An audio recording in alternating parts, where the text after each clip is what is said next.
جو اعتقادی طور پر اہل سنت ہو اسی کو سنی کہا جائے گا۔ یہ ہمارا نام کس نے رکھا؟ یہ لازمی ہے کہ ہمیں اس کی پہچان ہو تاکہ ہم اللہ کا اس پر شکر ادا کریں، پھر اس کا تحفظ کریں، اس کی شرائط سمجھیں۔ این سعادت بزور بازو نیس کان بخشت خدائے بخشندہ۔ کوئی اپنے زور بازو سے سنی نہیں بن سکتا، اللہ کے فضل سے سنی بن سکتا۔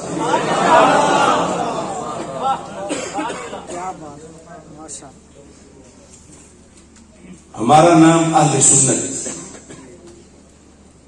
سید المرسلین خاتم النبیین احمد مجتبیٰ جناب محمد مصطفیٰ صلی اللہ علیہ وسلم نے اپنی زبان مقدس سے اہل سنت رکھا ہے۔ شہید کربلا سید الشہداء حضرت سیدنا امام حسین رضی اللہ تعالی عنہ نے زبان رسالت سے خود سن کر آگے امت تک یہ نام پہنچایا ہے، اور ہم سعادت مند ہیں کہ اگرچہ 15ویں صدی میں ہیں، اور پھر اگرچہ مٹی ہماری عجم کی ہے مگر ہمارے سینے میں نور مدینہ منورہ ہے۔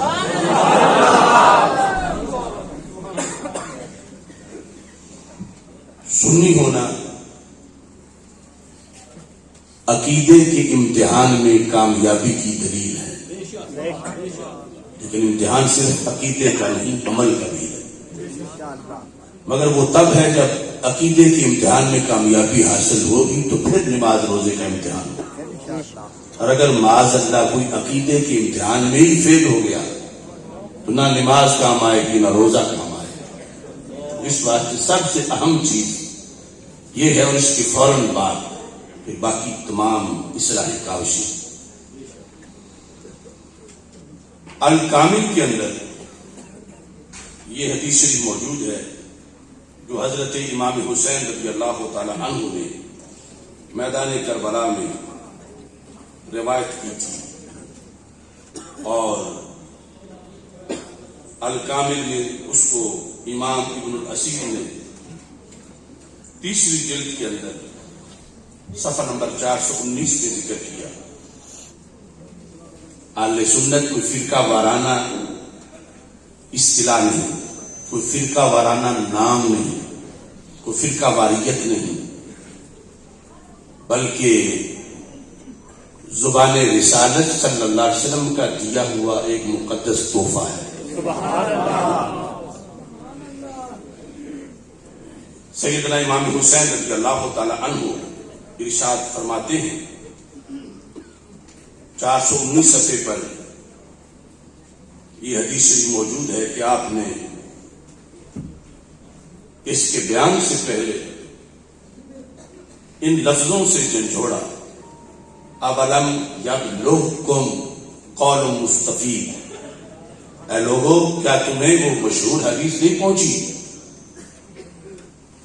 متوجہ کرنے کے بعد پھر فرمایا ان رسول اللہ صلی اللہ علیہ وسلم قال لی ولاخی،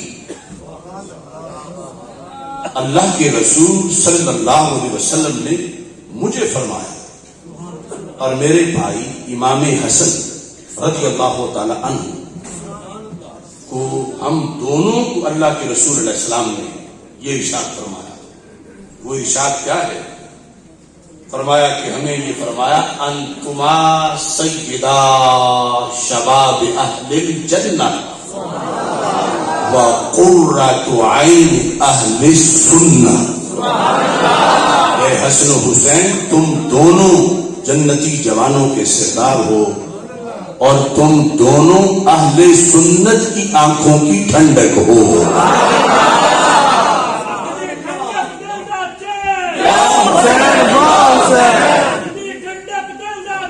اور حدیث شریف کے مطابق نعرہ اس طرح لگاؤ مزید اچھا ہو جائے گا، یا حسن یا حسین، اپنی ٹھنڈک دل دا چین، یا حسین یا حسین، اپنی ٹھنڈک دل دا چین، یا حسین یا حسین، اپنی ٹھنڈک دل دا چین، یا حسین یا حسین۔ ہمارے آقا صلی اللہ علیہ وسلم کی زبان سے یہ لفظ نکلا۔ آج ہمارے کسی بچے کا نام کوئی اچھے عالم دین رکھ دیں، کوئی پیر طریقت رکھیں تو ہمیں اس پر خوشی ہوتی ہے کہ ایک بڑی ہستی نے نام رکھا۔ کوئی سنی پوچھے اللہ کا کروڑوں بار شکر ادا کرنا چاہیے۔ ادیان اور مسالک دنیا میں طرح طرح کے ہیں، کسی کا کہیں نام گھڑا گیا، کسی کا کہیں نام پڑا گیا، تو وہ ہے کہ تیرا نام زبان رسالت سے نکلا اور پھر پہنچایا کس ہستی نے؟ سیدنا امام حسین رضی اللہ تعالی عنہ نے آگے پہنچایا، انتما سیدا شباب اہل الجنہ وقرۃ عین اہل السنہ۔ قرہ کہتے ہیں ٹھنڈک کو، عین کہتے ہیں آنکھ کو، اور اہل سنت کہتے ہیں سنی کو۔ کچھ لوگوں کا یہ خیال ہے کہ شاید یہ 2 صدیوں سے یہ نام شروع ہوا ہے، تو جتنی عمر دین اسلام کی ہے اتنی عمر ہی اہل سنت و جماعت کی ہے۔ اور پھر یہ بات بھی رسول پاک صلی اللہ علیہ وسلم نے واضح کر دی، دعویٰ کسی چیز کا کوئی بھی کر سکتا ہے۔ کوئی کہ میرا یہ سارا ضلع ہے، میرا یہ سارا ملک ہے، اگرچہ اس کا ایک مرلہ بھی نہ ہو، دعویٰ تو کوئی بھی کر سکتا ہے۔ ایک ہے حب اہل بیت کا دعویٰ کرنا، اور ایک ہے زبان رسالت سے کسی کو سند مل جانا۔ دعویٰ کوئی بھی کرتا پھر ہمیں اس سے کوئی جھگڑا نہیں ہے، لیکن ہم اللہ کا کروڑوں بار شکر ادا کرتے ہیں کہ ہمیں اللہ نے وہ مسلک دیا ہے جس مسلک کے نام محبت اہل بیت کی رجسٹریشن کی گئی ہے۔ کس کی طرف سے؟ رسول اکرم نور مجسم شفیع معظم صلی اللہ علیہ وسلم کی طرف سے، اور جن کی محبت کی بات ہے وہی آگے پہنچا رہے ہیں۔ قرۃ عین اہل السنہ، حسنین کریمین کی محبت جو ہے وہ سنیوں کی آنکھ کی ٹھنڈک ہے۔ اور یہاں ہی یہ بات بھی سمجھ لینی چاہیے، یہ ساری بحث کا انحصار جو ہے، انحصار عقیدہ ختم نبوت پر ہے۔ ہمارے آقا صلی اللہ علیہ وسلم کی آنکھ مبارک قیامت تک کے حالات کو دیکھ رہی تھی، تو صرف ہمیں اہل سنت کا نام ہی عطا نہیں کیا، اس کے تحفظ کا طریقہ بتایا۔ آج کچھ لوگوں نے یہ جب نام ہم سے چھیننا چاہا، اپنی تنظیم کا نام اہل سنت والجماعت رکھ کے، تو پلٹ کے ہم نے حدیث کو پڑھا تو سرکار نے فیصلہ تو کس کا بھی اسی دن فرما دیا تھا۔ اہل سنت والجماعت نام رکھنے سے کام نہیں بنتا، کیکروں پہ کبھی پھل نہیں لگتا،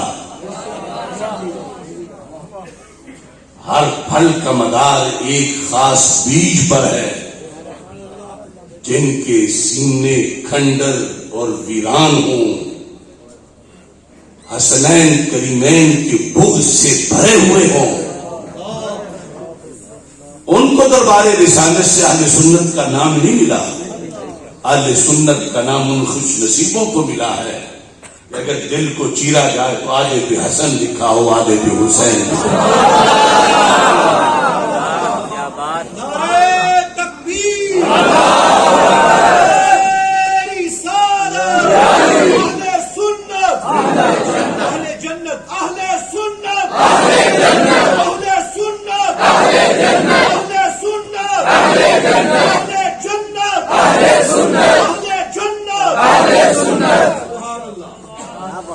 اس پر امت مسلمہ ہمیشہ قائم رہی۔ صحابہ و تابعین اس شناخت پر انہوں نے زندگیاں بسر کی۔ آج یہ بھی ایک فتنہ ہے، کچھ لوگ کہتے ہیں ہم جنرل مسلم ہیں، یہ تو فرقہ وارانہ نام ہے، اس کے بغیر بھی ہمارا گزارا ہو سکتا ہے۔ ہم انہیں دعوت فکر دیتے ہیں اگر سیدنا گنج بخش کا گزارا اس کے بغیر نہ ہو تو تیرا میرا کیسے ہوگا؟ اگر غوث اعظم رضی اللہ تعالیٰ عنہ کا گزارا اس کے بغیر نہ ہو تو تیرا میرا کیسے ہوگا؟ اگر صحابہ و تابعین اس کو ضروری سمجھے تو آج ہم اس کو کیسے ترک کر سکتے ہیں؟ اس واسطے صحیح مسلم شریف کے مقدمہ میں اس چیز کو ذکر کیا گیا۔ سیاستہ میں آج لوگ کہتے ہیں کہ تقریر بھی سننی ہے جس کی بھی سن لو، قرآن ہی سننا ہے جس سے بھی سن لو، جمعہ ہی پڑھنا ہے جس کے پیچھے پڑھ لو، بچے ہی پڑھانے ہیں جہاں بھی پڑھا لو، جمعہ ہی پڑھنا ہے، نماز ہی پڑھنی ہے۔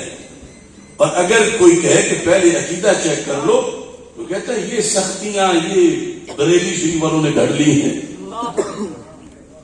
تو یہ سختیاں نہیں، یہ دین ہے جو بریلی شریف بھی مدینہ منورہ سے چل گیا اور بھکی شریف بھی بریلی شریف سے چل گیا اور کیرا والا سجدہ شریف بھی بریلی شریف سے چل گیا۔ ارے صحیح مسلم میں ہے، صحیح مسلم کے اندر ابن سیرین، امام ابن سیرین جو بہت بڑے تابعی ہیں، امام مسلم نے سند کے ساتھ ان سے روایت کیا۔ امام مسلم سے لے کر ابن سیرین تک پوری سند ہے۔ اس میں عن ابن سیرین قال لم يكونوا يسألون عن الاسلام۔ ابن سیرین اپنے زمانے کی خود تابعی ہے، صحابہ کی شاگرد ہیں، اپنے پہلے دور کا ذکر کرتے ہوئے فرماتے ہیں کہ ایک زمانہ تھا ہم اسناد نہیں پوچھتے تھے، کہ جب کوئی کہتا تھا حدیث سنو ہم کہتے ہیں کہ سبحان اللہ سناؤ، خوش ہوتے تھے اور سن کے لکھ لیتے تھے، یاد کر لیتے تھے۔ ایک زمانہ ایسا تھا، لیکن کہتے ہیں ہمارے ہوتے ہوئے ہی وہ وقت آ گیا۔ اب جب کوئی کہتا ہے نا حدیث سنو تو ہم کہتے ہیں ویسے بھی سنیں گے، پہلے اپنے استاد صاحب کا نام بتاؤ، اپنے استاد کے استاد کا نام بتاؤ، اپنی سند بتاؤ، چین آف اتھارٹیز تم تک تمہارے پاس یہ حدیث کس کے ذریعے سے پہنچی، ان سب کے نام لو۔ اگرچہ پڑھنی حدیث ہے لیکن ہم ہر کسی سے نہیں پڑھیں گے، صرف سنی سے پڑھیں گے۔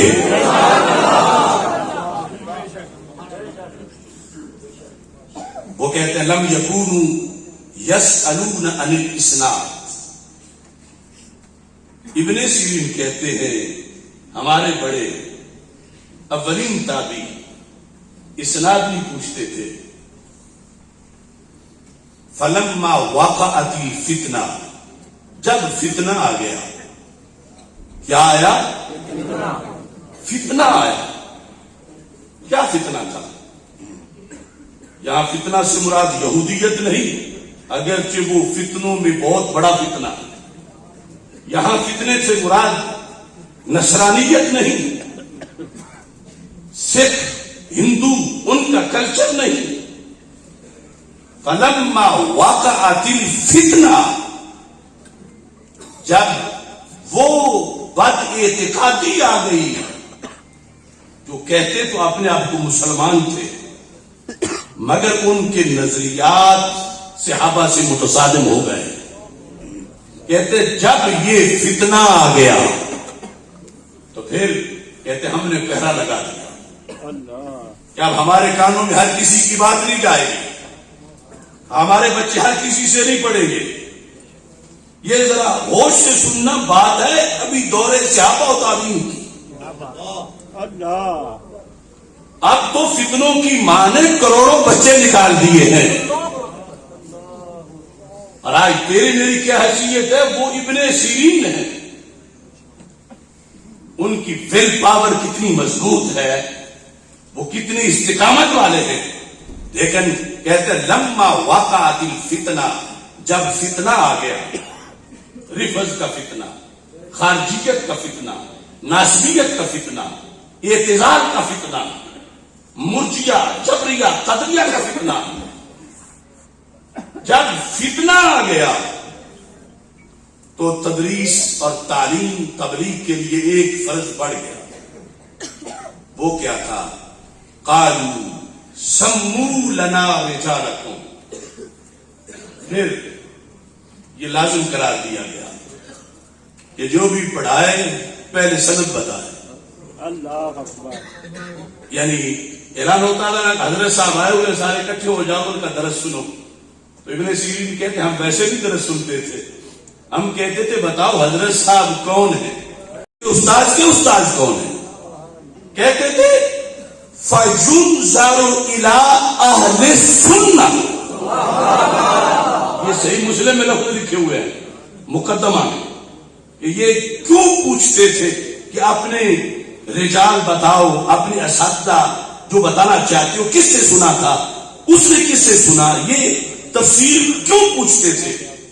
اس لیے نہیں پوچھتے تھے کہ پتا چلے کہ وہ پیسے والا ہے یا غریب ہے. اس لیے نہیں پوچھتے تھے کہ پتا چلے وہ چیما ہے یا چٹھا ہے. اس لیے نہیں کہ پتا چلے گورا ہے یا کالا ہے.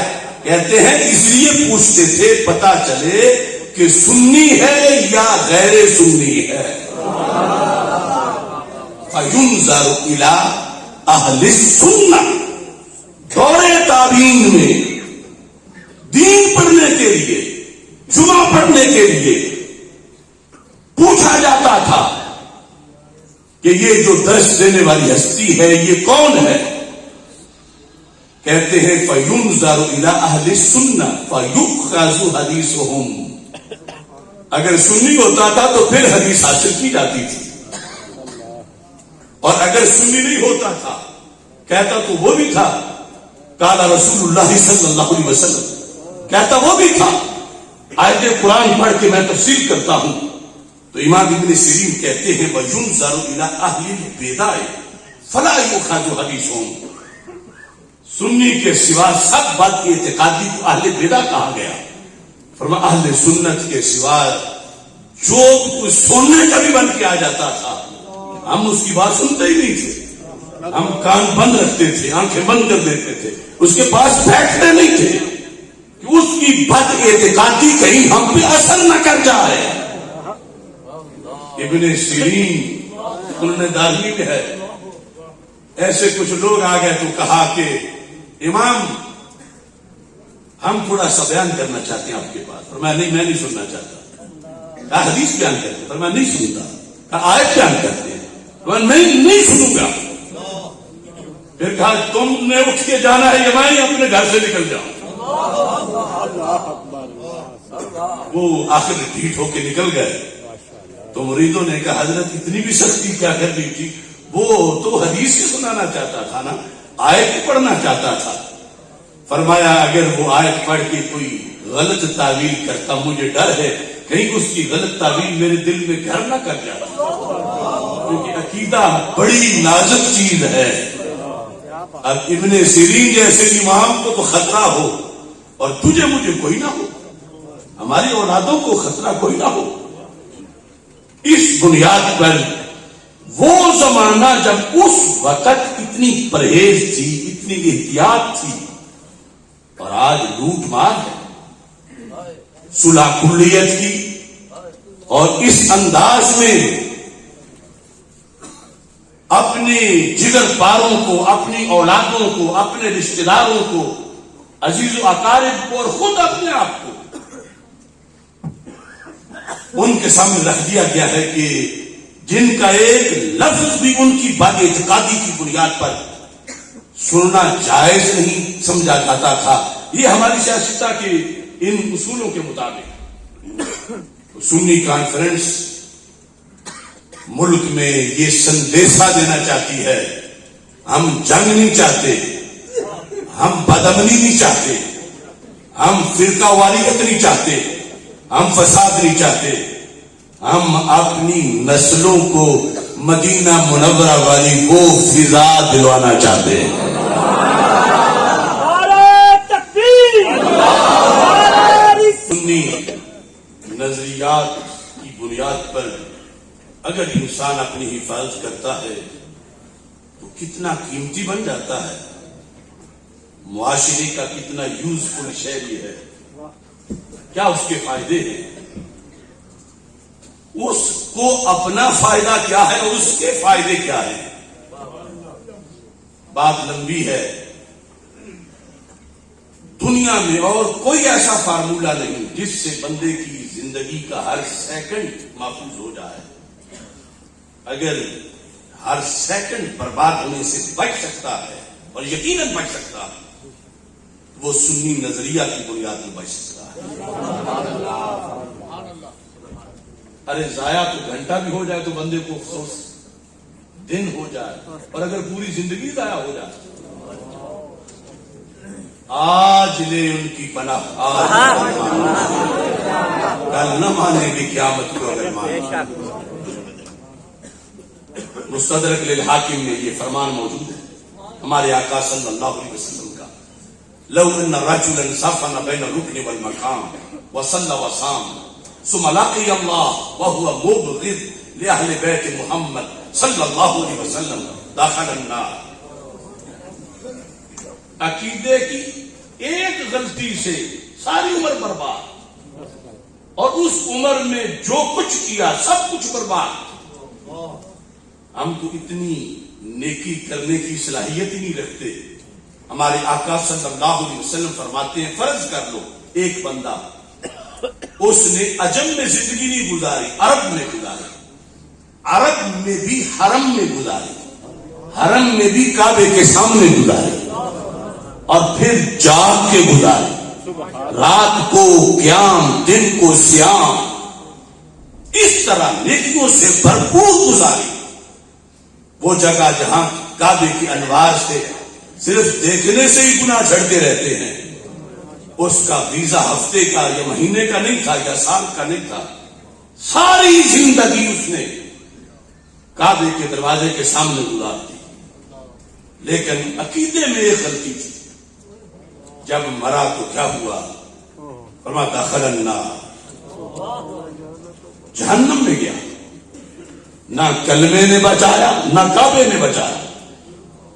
میں کسی کرسچن کی بات نہیں کر رہا، میں یہودی کی بات نہیں کر رہا، میں ہندو اور سکھ کی بات نہیں کر رہا، میں اس شخص کی بات کر رہا ہوں سرکار دو عالم صلی اللہ علیہ وسلم نے جس کے بارے میں بتایا کہ وہ کلمہ گو تھا، اسلام کا دعوے دار تھا، لیکن عقیدے میں ایک غلطی ہو گئی. نہ نماز قبول نہ روزہ قبول. اگر اس کو قیامت کے دن اس غلطی کا پتہ چلے تو کتنا افسوس کرے گا، کاش کہ دنیا میں کوئی مبلغ مجھے ملتا تو میری اصلاح کر دیتا تاکہ میرا خاتمہ تو ایمان پر ہوتا، تو سارے سال تو برباد نہ ہو. کوئی ایسا پیر، کوئی ایسا رہبر، کوئی مرشد جو مجھے بتاتا کہ تیرے عقیدے میں یہ غلطی ہے، میری نمازیں روزے یہ حرم میں رہنا یہ کچھ بھی کام نہ آیا کیونکہ عقیدہ خراب تھا. اور اگر دنیا میں کوئی کسی کو مل جائے اسے شکر ادا کرنا چاہیے کہ آج ہم اپنا محاسبہ کریں، تاکہ آج تو غلطی نکل. غلطی کیا تھی اس شخص کی؟ وَهُوَ مُبْغِضٌ لِأَهْلِ بَيْتِ محمد صلی اللہ علیہ وسلم. اس کا عقیدہ توحید بھی تھا، عقیدہ رسالت بھی تھا، ختم نبوت پر یقین تھا، فرشتے مانتا تھا، رسولوں کو مانتا تھا، کتابوں کو مانتا تھا، آخرت کے دن کو مانتا تھا، لیکن اس کے دل میں معاذ اللہ آل رسول صلی اللہ علیہ وسلم کا بغض تھا. اس فالٹ کی وجہ سے سارے عقیدوں کے کوئی فائدہ نہیں ہوا اور پھر کسی عمل کا کوئی فائدہ نہیں ہوا. تو ایک عقیدے کی بنیاد پہ ساری زندگی برباد. تو پھر کیوں نہ بندہ روزانہ انالیسس کرے، دیکھے کہ کہیں اسی عقیدے میں کوئی فائل تو نہیں آ رہا. دخل النار، کلمہ بچاتا ہے انسان کو مگر تب جب قبول ہو. کعبہ بھی ہاتھ پکڑتا ہے مگر تب جب کعبہ اس کے ایمان کو صحیح سمجھے. نماز بچا لیتی ہے، روزہ بھی جنت لے جاتا ہے مگر تب جب وہ قبول ہو. پر عقیدے کی غلطی سے تو یہ کوئی چیز قبول ہی نہیں ہوتی. دخل النار، جہنم میں گیا. اور اسی مستدرک میں دوسری حدیث ہے کہ میرے آقا صلی اللہ علیہ وسلم فرماتے ہیں ان اللہ اختارنی واختار لی اصحابا. رب نے اپنے لیے مجھے چنا اور رب نے میرے لیے میرے صحابہ کو چنا. آل تو پھر آل ہے، آل کا تو بڑا کمال ہے، لیکن اصحاب کا معاملہ بھی ستی سا نہیں. انہیں سرکار چن لیتے اللہ کے رسول صلی اللہ علیہ وسلم تو پھر بھی کسی امتی کے لیے جائز نہیں تھا کہ ان میں سے کسی پہ دان کرے کہ جسے سرکار کہیں یہ میرا ہے یا یہ میری چوائس ہے، یہ میں پسند کرتا ہوں. امتی کون ہوتا ہے اس پہ دان کرے. اور یہاں تو بات اس سے بھی آگے کی ہے. میرے آقا علیہ السلام فرماتے ہیں میں نے نہیں چنے، میرے رب نے چنے ہیں. تو صحابہ پہ تنقید کچھ لوگوں نے فیشن بنایا ہوا ہے. صحابہ پہ تنقید اللہ کی علم پہ دان ہے. یہ معذلہ تو کنہیں چنتا رہا؟ تجھے پتا نہیں تھا کہ اگلے دن انہوں نے کیا کرنا ہے، سال بعد کیا کرنا ہے. اتنی بڑی جسارت ہے جب کسی ایک صحابی پر بھی کوئی تان کرتا ہے. تو میرے آقا علیہ السلام نے فرمایا یہ میں نے نہیں چنے، میرے رب نے چنے. فرمایا رب نے اپنے لیے مجھے چنا. ان اللہ اختارنی، اپنے لیے رب نے مجھے چنا کہ میں اس کا حبیب ہوں. اور پھر میرے لیے رب نے میرے صحابہ چنے. پھر کئی 2 بار چنے، کئی 3 بار چنے، کئی 4 بار چنے. صحابی کے ساتھ میرے وزارت میں بھی چنا، ان کو میری خلافت میں بھی چنا، انہیں بحثیت میرے سسر کے چنا، انہیں بحثیت میرے داماد کے چنا، ان کو میرے انصار بنایا. فرمایا فمن سبہم، جو ان میں سے کسی کو گالی دے فعلیہ لعنت اللہ والملائکہ والناس اجمعین، اس پر اللہ کی لعنت، فرشتوں کی لعنت، سارے انسانوں کی لعنت. لا یقبل منہ یوم القیامت صرف ولا عدل. فرما جس نے ان میں سے کسی کو گالی دی قیامت کے دن نہ اس کا فرض قبول ہوگا نہ نفل قبول ہوگا. ہر صحابی نبی جنتی جنتی، ہر صحابی نبی جنتی جنتی، ہر صحابی نبی جنتی جنتی. میں جو بات بتانا چاہتا ہوں کہ زندگی محفوظ کیسے ہوتی ہے، کس فارمولے سے. اب جب یہ بندہ جس کو یہ ہے کہ میں نے حج کیے، میں نے زکاتیں دی، میں نے جہاد کیے، میں نے تبلیغیں کی، میں نے یہ کیا وہ کیا، میرے تو بہت ڈھیر ہوں گے ثوابوں کے. بطور فرض ایسا بھی ہے کہ جہاں اس کا نام کا بورڈ لگا ہے گیا ہے دیکھنے تو وہاں کچھ بھی نہیں. ڈھونڈتا ہے نمازیں کہاں، روزے کہاں، حج کا ثواب کہاں. تو جواب ملتا ہے جو حضرت امیر معاویہ کو بک بک کرے اس کی نماز قبول نہیں ہوتی. سیدہ عائشہ صدیقہ کو بھونکے اس کی نماز قبول نہیں ہوتی.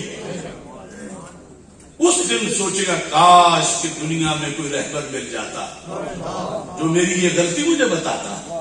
میں تو سمجھتا تھا کہ معمولی بات. جب قیامت کے دن نہ نماز قبول نہ روزہ، وہ مبغض لأہل بیت محمد، اسے بتایا جائے گا تو بک بک کرتا تھا سیدنا امام حسین رضی اللہ تعالیٰ عنہ کے خلاف، تیری تو کوئی نماز قبول نہیں ہوئی. پھر ہاتھ ملے گا کاش کو دنیا میں مل جاتا جو میری اصلاح کر دیتا. ان سیدوں نے سنی کانفرنس اس لیے منعقد کی ہے کہ انسان اس وقت بھول میں ہے اور گرد و غبار ہے اور افراتفری ہے اور مصروفیات ہیں. کچھ وقت نکال کے ذرا اپنا جائزہ لے لیں آج تو ابھی توبہ کا دروازہ کھلا ہے کہ کسی جہت سے بھی اگر کوئی کمی ہے تو بندہ توبہ کر سکتا ہے، اللہ تعالیٰ کی طرف سے اسے معافی مل سکتی ہے. اور اگر ایسے ہی چلا گیا اور قیامت کے دن اس کی بنیاد پہ سارا سفایا ہو گیا تو کتنا افسوس ہوگا. اب یہ کس مسلک میں ہر عقیدہ محفوظ رہے گا؟ ایک ہوتا ہے عمل کا ظلم، ایک ہوتا ہے عقیدے کا ظلم.